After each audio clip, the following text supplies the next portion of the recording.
पूर्व world champion की निकली हवा, श्रीलंका के सामने घुटने टेके। बटलर ने खाई कसम, आज के बाद नहीं खेलेंगे बेसबॉल। क्रिकेट इतिहास का सबसे कम स्कोर पे सिमटी इंग्लैंड, पूरी दुनिया ने ले लिए मजे। चिन्नास्वामी स्टेडियम के इतिहास का सबसे छोटा स्कोर बनाकर अंग्रेज श्रीलंका के हाथों 8 विकेट से हार गए। हार भी छोटी मोटी नहीं, 146 गेंद बाकी रहते। गौर करने वाली बात यह है कि 2007 वर्ल्ड कप से श्रीलंका अंग्रेजों को लगातार धूल चटा रही है। लगातार 5वां वर्ल्ड कप और 5वीं शर्मनाक शिकस्त। पहले खेलते हुए अंग्रेज 33.2 ओवर में 156 पर ऑल आउट हो गए। जवाब में श्रीलंका ने 25.4 ओवर में टारगेट हासिल कर लिया। पाथु निशंका और समर विक्रमादित्य ने 156 गेंद पर 137 रन जोड़कर श्रीलंका को प्रचंड जीत दिला दी। अंग्रेज 5 मैच में 1 जीत और 1.63 के नेट रन रेट के साथ 9वें नंबर पर है। अगर 29 अक्टूबर को भारत ने इंग्लैंड को धो दिया तो लास्ट ईयर की चैंपियन इस वर्ल्ड कप से नॉकआउट हो जाएगी।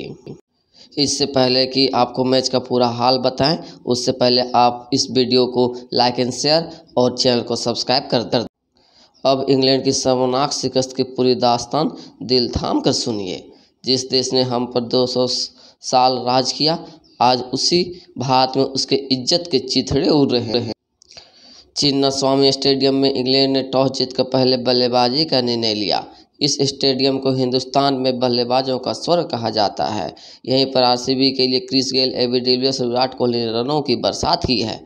ऐसे में लगा था कि इंग्लैंड भी बाहुबल दिखाएगा, पर हाय रे दिल के अरमान, अंग्रेज 33.2 ओवर में 156 पर निपट गए। समझ में नहीं आ रहा है कि यह देश 2019 का वर्ल्ड कप कैसे जीत गया। कई बार तो लगता है कि अगर जिम्बाब्वे खेल रहा होता तो मैच में ज़्यादा मज़ा आता। वैसे इंग्लैंड की शुरुआत पूरी नहीं थी। पावर प्ले के 6 ओवर में टीम ने बगैर नुकसान 40 का आंकड़ा पार कर लिया था।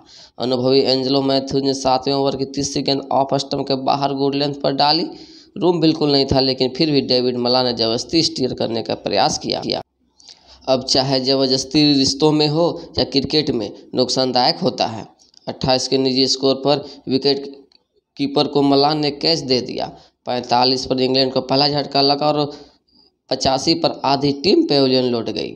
इस बीच 4 बल्लेबाजों ने 63 गेंद पर 40 रन जोड़े। धुरंधर बल्लेबाज जो रूट 10 गेंद में 3 रन बनाकर रन आउट हो गए।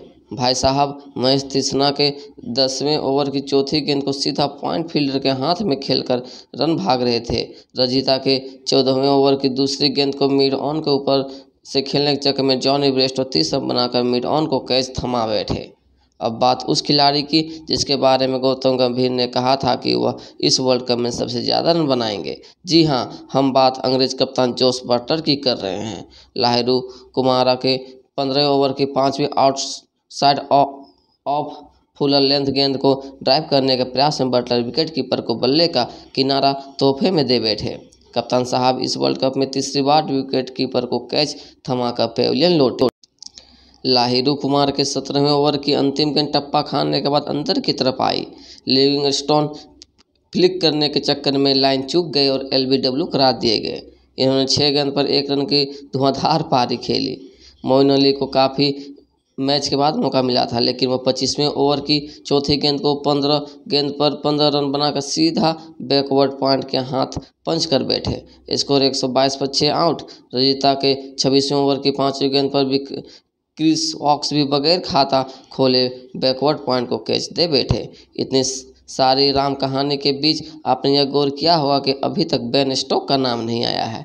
दरअसल भाई साहब एक छोर संभाल रहे थे, लेकिन सवाल था कब तक। लाहिरू कुमार के 31वें ओवर की पहली शॉर्ट गेंद पर बेन स्टोक्स पुल शॉट सीधा मिड विकेट के हाथ में खेल बैठे।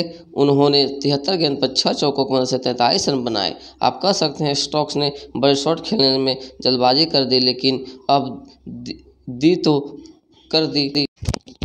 स्टोक्स के रूप में इंग्लैंड को 8वां झटका लगा और पूरी टीम 156 पर पैक हो गई। जवाब में श्रीलंका का स्कोर 9 पर 1 और 23 पर 2 हो गया। कुछ पल के लिए गलतफहमी हुई कि अंग्रेज मैच में वापस आ सकते हैं, पर जैसे 1947 के बाद भारत से अंग्रेजी हुकूमत हमेशा के लिए ख़त्म हो गई, पाथुम, निशंका और समर विक्रमा ने इस तरह मैच से इंग्लैंड को खदेड़ दिया। निशंका ने 83 गेंद पर 7 चौके और 2 छक्कों की मदद से 77 रनों की नाबाद पारी खेली। समर विक्रमा 54 गेंद पर 7 चौके और 1 छक्के की मदद से 65 रन पर नाबाद रहे। अंग्रेजों की दर्दनाक हार के बाद मशहूर क्रिकेट एक्सपर्ट गौतम गंभीर ने कहा है कि इंग्लैंड के बल्लेबाज रेपुटेशन के लिए खेल रहे थे, अपने देश के लिए नहीं। बात कड़वी है लेकिन सही प्रतीत होती है। आप हमें कमेंट कर बताएं, क्या अंग्रेज बल्लेबाज रेपुटेशन के लिए खेलने की खुदगर्जी में टीम की नैया डुबो गए?